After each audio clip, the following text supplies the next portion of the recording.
Mon bien-aimé, mon exhortation d'aujourd'hui portera sur la fin de vie du roi Saül, que j'ai décidé d'intituler Le roi Saül et la sorcière d'Endor.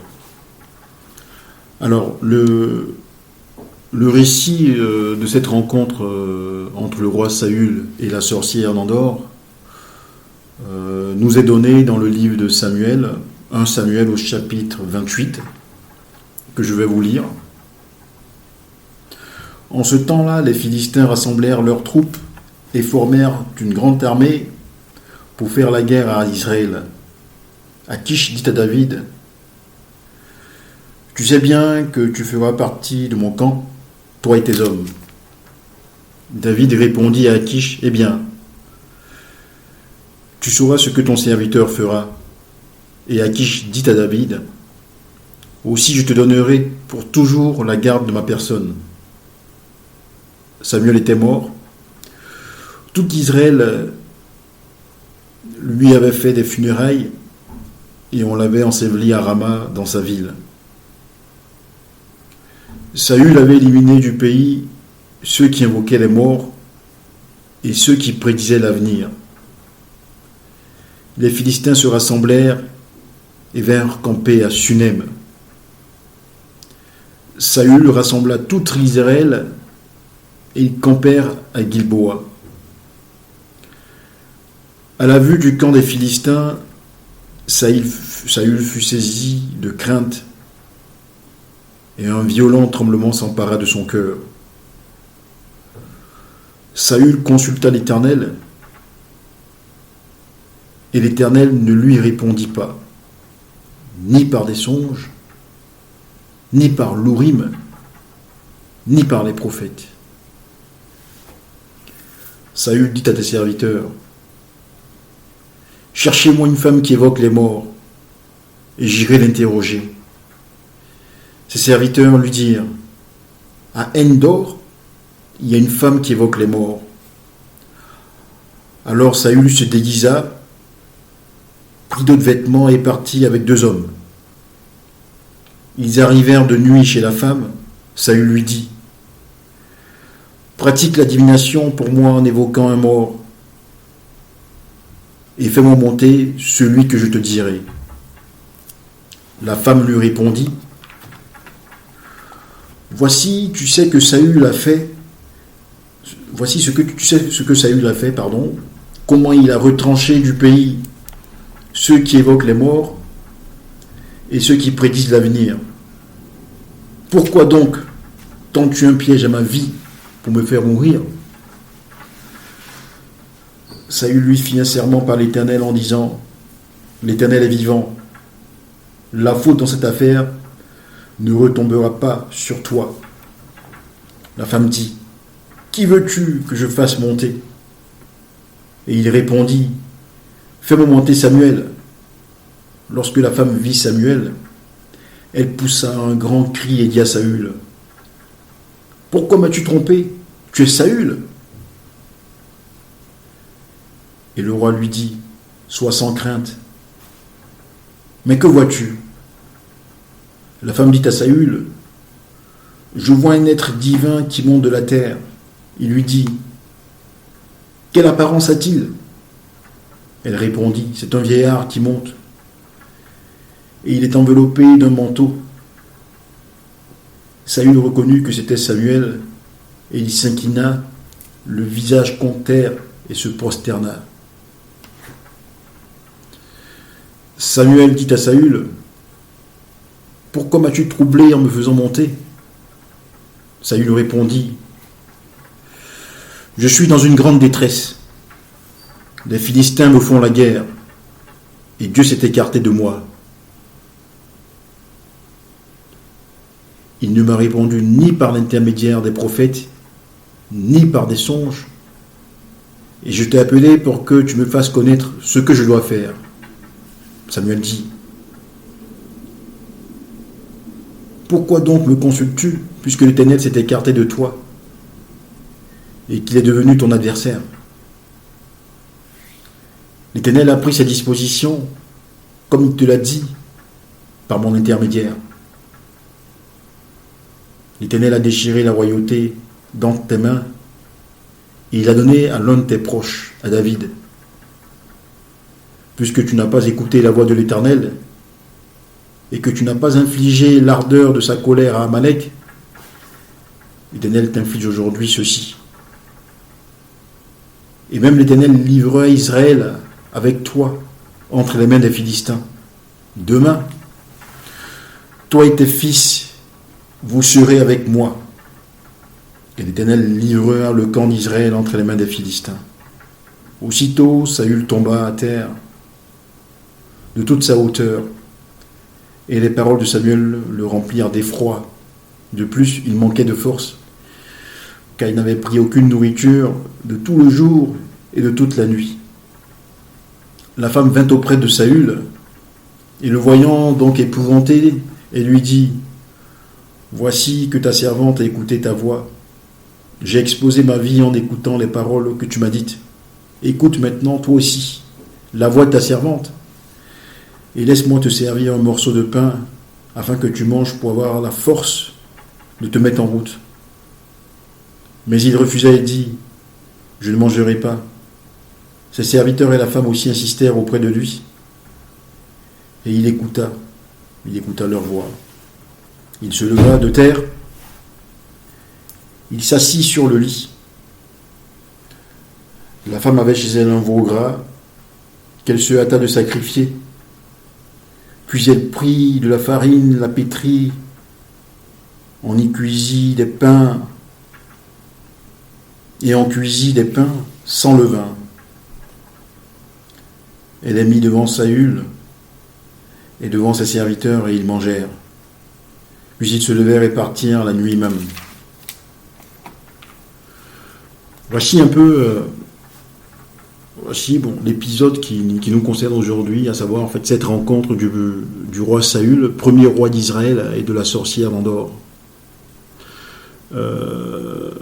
Ici, ça nous est raconté dans le livre de Samuel, mais vous avez aussi le même épisode qui est raconté dans le livre des rois, de 1 à 25, du verset 1 à 25, un roi, verset 1 à 25.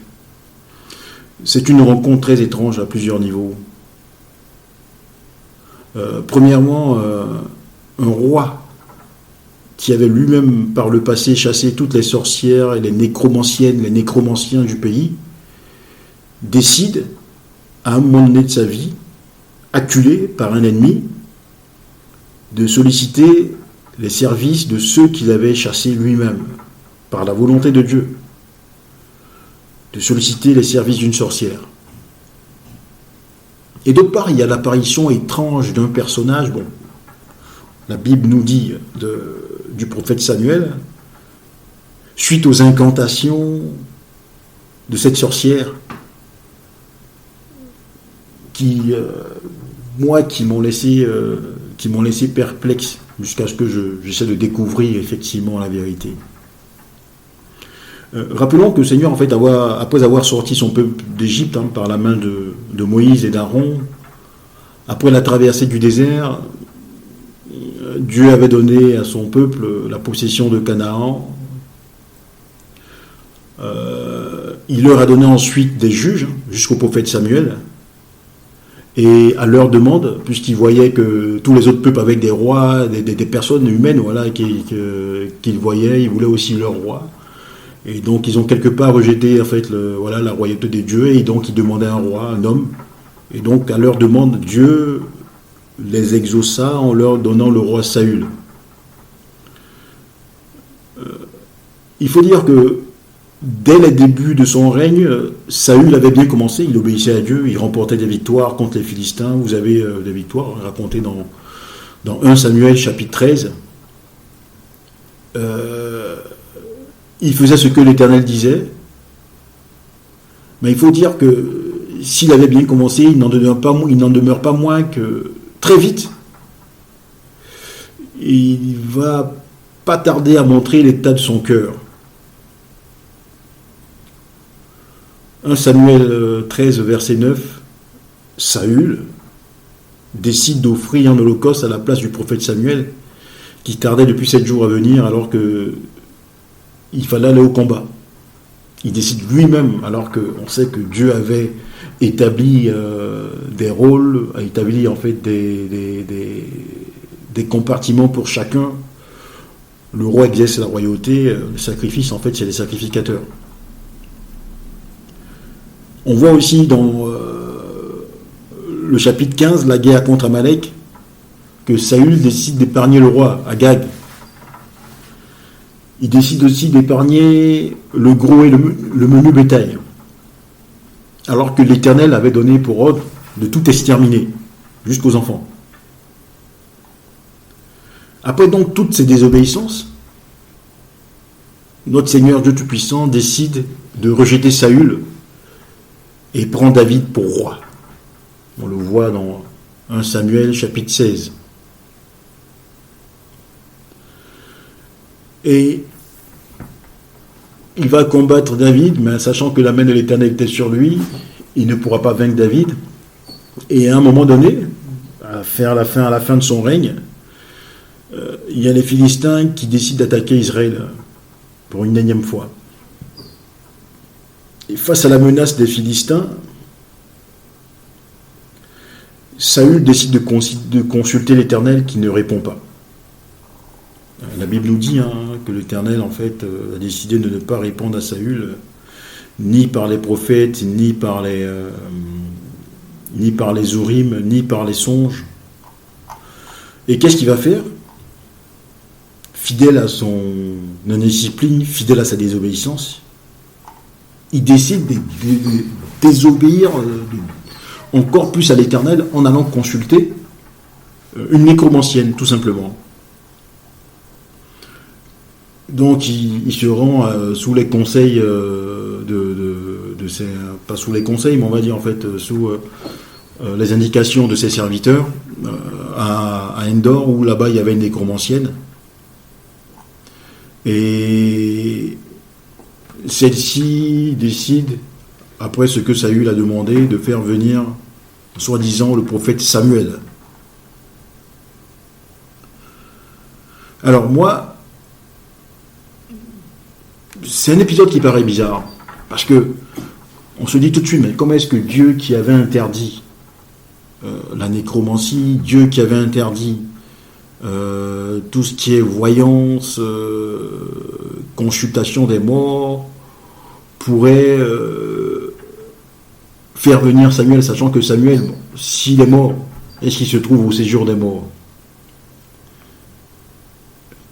Dieu est souverain partout. Dieu n'est pas souverain qu'au paradis, il est souverain partout. Il est souverain à la morgue, il est souverain partout. Il n'y a pas un endroit dans lequel Dieu ne peut pas en fait exercer son autorité. Même en enfer, il est dit. Il est souverain partout. Donc, faire venir l'âme ou l'esprit d'un prophète qui a été vraiment un homme de Dieu, et de surcroît par les incantations d'une sorcière, il y a des questions à se poser. Et donc il y a un débat, il y a un débat qui existe toujours, il y a un débat théologique quand il y a plusieurs en fait courants qui s'affrontent en disant à savoir s'il s'agit du véritable prophète Samuel ou s'il s'agit d'une ruse.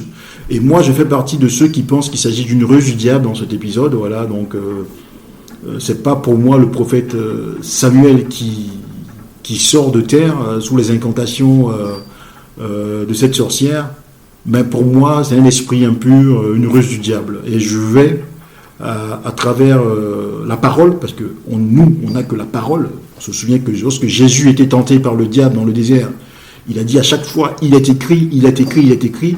Et pour les chrétiens que nous sommes, à chaque fois, on doit dire, il est écrit, voilà, pour donner nos arguments.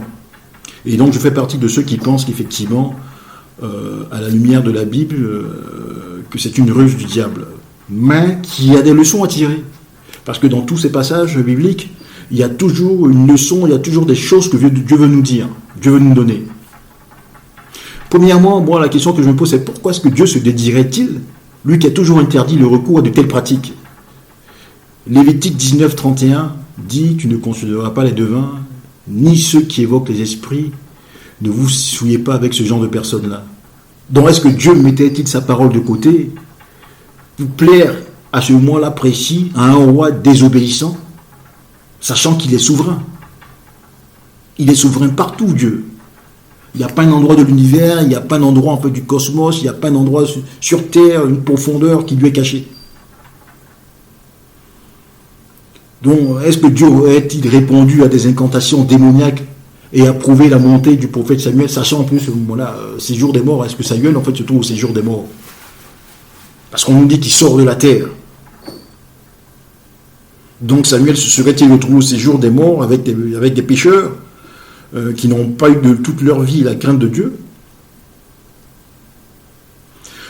Au verset 14 du chapitre 28, donc toujours dans Samuel, il nous a dit que Saül se prosterna devant le vieillard. Moi, ce qui me paraît bizarre, c'est que comment est-ce que le vieillard accepte que Saül se prosterne devant lui si c'était Samuel? Parce qu'on sait que s'il y a quelqu'un devant qui on doit se prosterner, c'est Dieu seul. On se souvient que l'ange dans l'Apocalypse de Jean, chapitre 22, verset 9, avait demandé à Jean de ne pas se prosterner devant lui. Parce qu'ils sont aussi serviteurs de Dieu, tous les deux.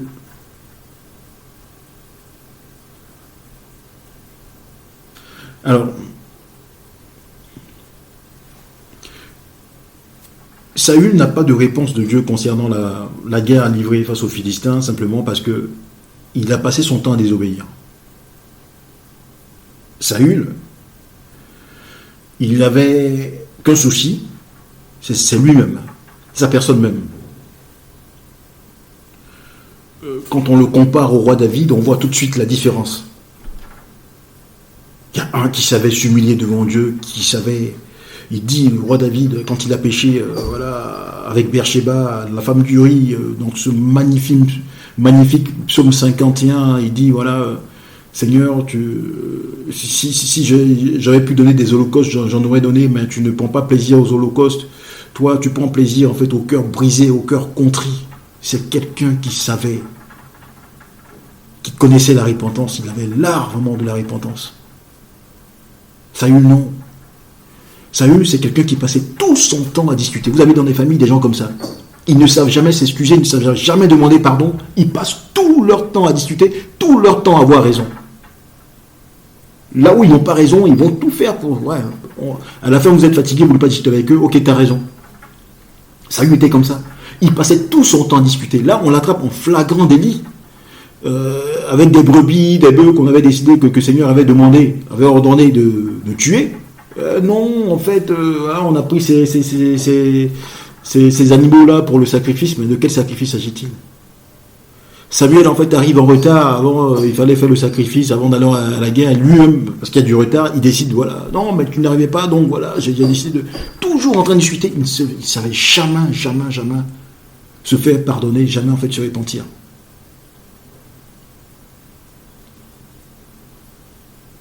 Et donc, pourquoi Dieu, qui a décidé de le rejeter complètement, qui a décidé de se taire, de ne plus s'adresser à Saül, aurait, comme ça, par magie, décidé de s'adresser à lui, en plus par une pratique abominable, qui est la nécromancie.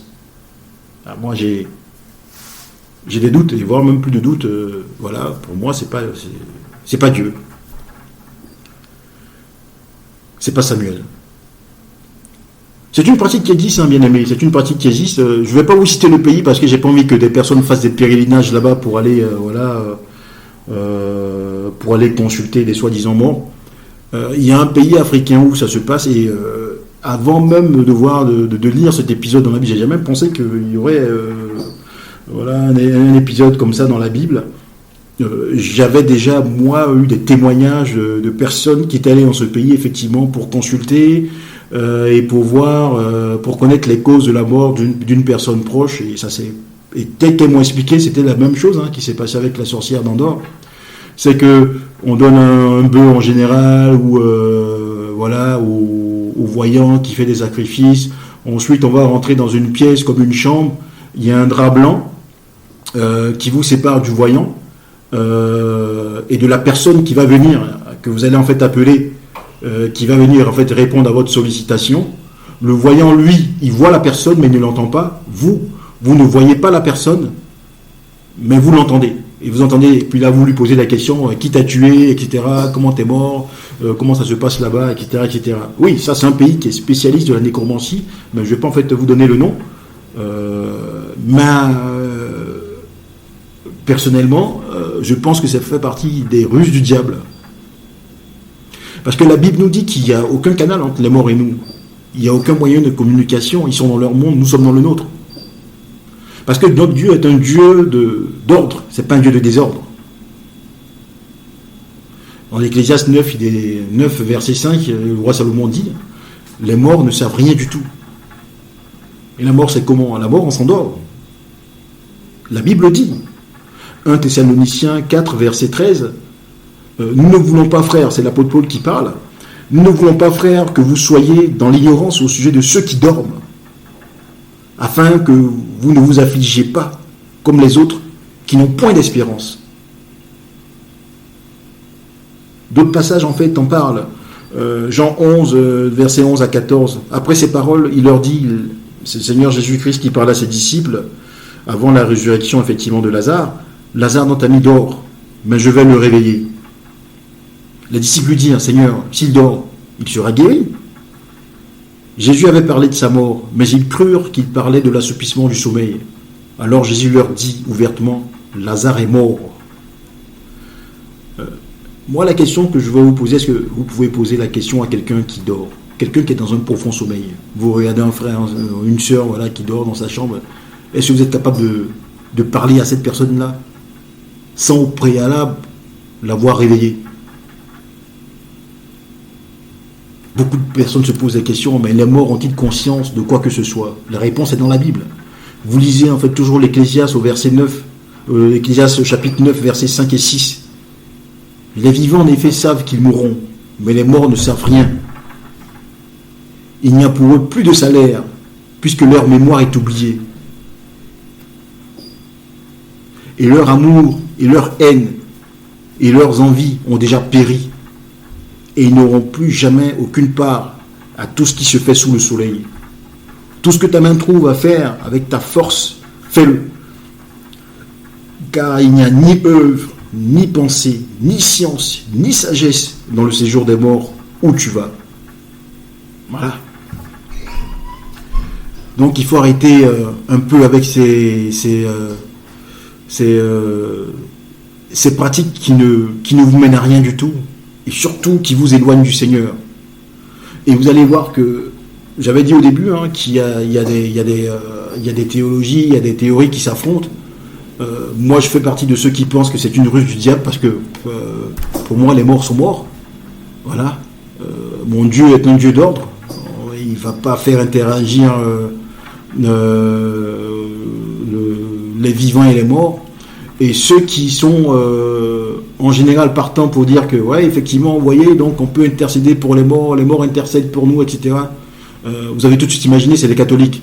C'est les catholiques qui défendent cette thèse en disant, mais non, ça c'est le Samuel, c'est le vrai Samuel, effectivement, qui est apparu en fait au roi, à la sorcière d'Andorre, au roi Saül, etc. Mais non. Non, parce que il faut savoir lire la Bible et il faut savoir tirer les vraies leçons. Il y a des choses, effectivement, spirituelles, mystiques, qui sont, comme aujourd'hui, comme cet épisode-là. Mais qu'est-ce que Dieu, la vraie question, la question se posait, qu'est-ce que Dieu souhaite nous dire? Qu'est-ce que Dieu souhaite nous apprendre avec ça? Ce n'est pas que les morts interagissent avec nous. Non, moi, je ne pense pas que ça. Mais premièrement, c'est que le diable existe, et que il agit toujours par des ruses pour nous détourner de la vérité, pour nous détourner de notre Dieu. Celui qui monte ici, c'est un esprit impur, une ruse du diable. Et deuxièmement, si vous voulez, qu'est-ce que le mort a dit à Saül qui ne savait pas? Lui, Saül. De son vivant, Samuel lui avait déjà dit qu'il avait été rejeté par Dieu. Si tu es rejeté par Dieu, qu'on a pris notre droit, à tous les coups, ça signifie que tu vas mourir. Oui. Il avait annoncé que Saül avait été rejeté à cause de sa désobéissance. 1 Samuel, chapitre 15, verset 27. Une autre leçon qu'il faut retenir, c'est que notre Dieu est un Dieu des vivants. Il n'a pas besoin de mort pour s'adresser à nous. Dieu n'a pas besoin de passer par des morts pour s'adresser à ses enfants. Vous vous souvenez? En plus, j'ai cette prédication en fait sur mon compte YouTube. Ils ont Moïse et les prophètes, je l'avais intitulé. Oui, dans Luc 16, qu'est-ce qu'Abraham dit aux riches qui demandent à Abraham de ressusciter un mort pour qu'il puisse aller parler à sa famille? Qu'est-ce qu'il lui dit? Il lui dit, ils ont Moïse et les prophètes, qu'ils les écoutent. S'ils n'écoutent pas Moïse et les prophètes, ils ne se laisseront jamais persuader, même si quelqu'un des morts ressusciterait. Dieu n'a pas besoin des morts. Il n'a pas besoin de morts pour s'adresser en fait à ses enfants. Il s'adresse directement à nous, à travers des songes, à travers des prophètes, à travers un frère, à travers une sœur, à travers un événement. Mais pourvu qu'on soit fidèle, pourvu qu'on ait cette relation intime avec lui, ce que Saül n'avait pas et ce que David avait. La nécromancie, pour moi, c'est une supercherie. Bien aimé, c'est une supercherie.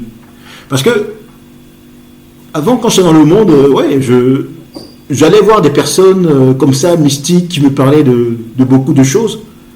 Et depuis que j'ai été baptisé, j'ai eu en fait cette nouvelle vie, cette nouvelle naissance, je me rends compte que le Seigneur m'a ouvert les yeux, et je me rends compte du mauvais esprit, et je me rends compte de certaines choses. C'est que la nécromancie, pour moi, c'est une supercherie. Pourquoi? Parce que ça consiste simplement à faire passer une information dont vous êtes déjà en général au courant, comme venant de l'au-delà. Vous êtes déjà en fait au courant de cette information-là. Mais sauf que vous n'y prêtez pas attention, et donc au moment opportun, la personne mystique devant vous, les nécromanciens, ils vous donnent ça, et puis vous dites, ah mais ouais, mais il est vraiment fort, hein, c'est vrai. Mais non, vous êtes déjà en fait au courant. Vous êtes déjà au courant. C'est une supercherie d'aller voir ces personnes-là. Il y a des gens même qui se targuent. Moi, je parle aux morts. Mais excusez-moi l'expression, on n'en a rien à foutre. Nous, on parle à Dieu. Nous, on parle à Dieu. Toi, tu parles aux morts, nous, on parle à Dieu. Qu'est-ce qui est important? Qu'est-ce qui est pur? Tu parles aux morts, où est ta vie? Tu parles aux morts, qu'est-ce qu'ils t'ont appris? Qu'est-ce qu'ils t'apprennent? Qu'est-ce qu'ils t'apprendront? Nous, on parle à Dieu. Et notre Dieu, il est vivant. Notre Dieu, il est puissant. Notre Dieu, il est amour. Une autre leçon qu'on peut retenir de cet épisode, c'est que Dieu ne parle pas à ceux qui ne l'écoutent pas. Ça, c'est, bien aimé,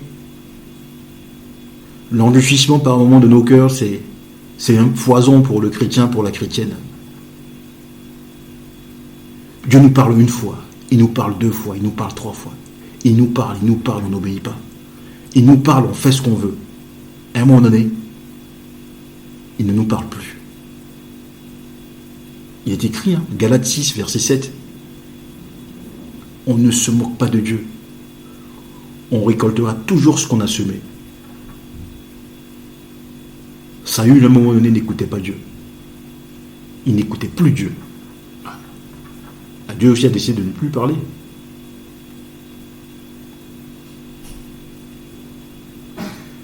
Il faut faire attention. L'endurcissement, c'est un véritable poison.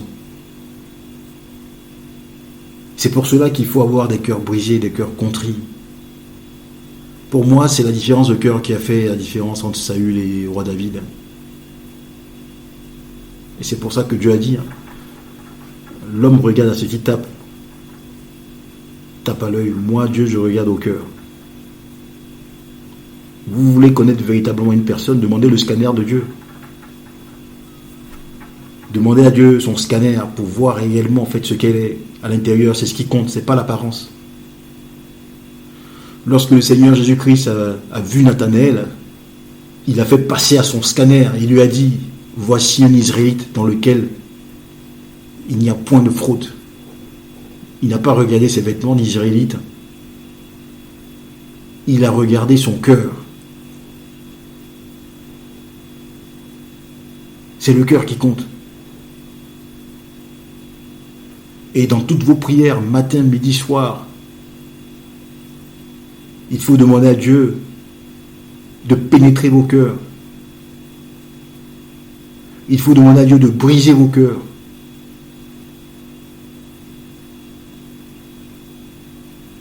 Il faut demander à Dieu de pénétrer vos cœurs avec son amour, sa grâce, sa miséricorde. Il faut lui demander de transformer vos cœurs. Le roi Salomon dira: garde ton cœur plus que toute autre chose, car c'est de lui que viennent les sources de la vie. C'est le cœur, les bien-aimés. Et c'était là toute la différence entre le roi Saül et le roi David. Dieu lui-même dira de David, l'homme selon le cœur de Dieu. Et un autre qui ne savait jamais se repentir, qui ne pensait qu'à lui, qui ne pensait qu'à sa tronche, excusez-moi l'expression, et qui passait tout son temps à discuter lorsqu'on le prenait même la main dans le sac. David était pris la main dans le sac avec Bersheba. Il a écrit ce magnifique psaume 51 que je vous invite à lire. Quand vous êtes en fait pris la main dans le sac, vous avez péché, parce qu'effectivement aucun homme sur terre ne peut vivre sans péché. Il faut lire ça, il faut méditer, il faut que ce psaume-là en fait vous pénètre. Il est magnifique.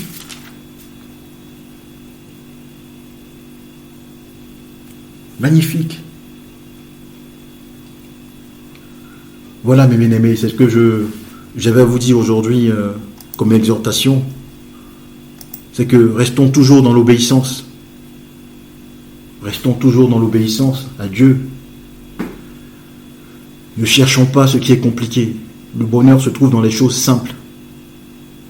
Le roi Salomon a dit, lui qui était riche plus que tout le monde, qui a tout expérimenté, à la fin il s'est rendu compte que tout est dérisoire. Oui, tout est dérisoire parce que le bonheur se trouve dans les choses simples. C'est pas parce que vous avez 3 000 € par mois que Bill Gates est plus heureux que vous. Non, c'est pas comme ça. Le bonheur se trouve dans des choses simples.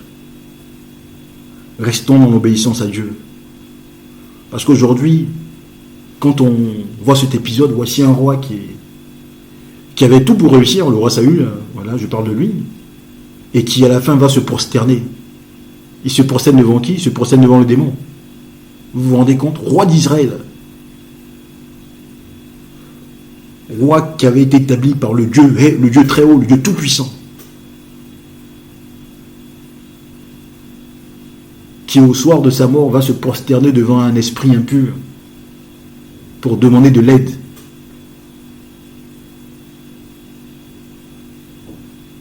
Vous vous rendez compte?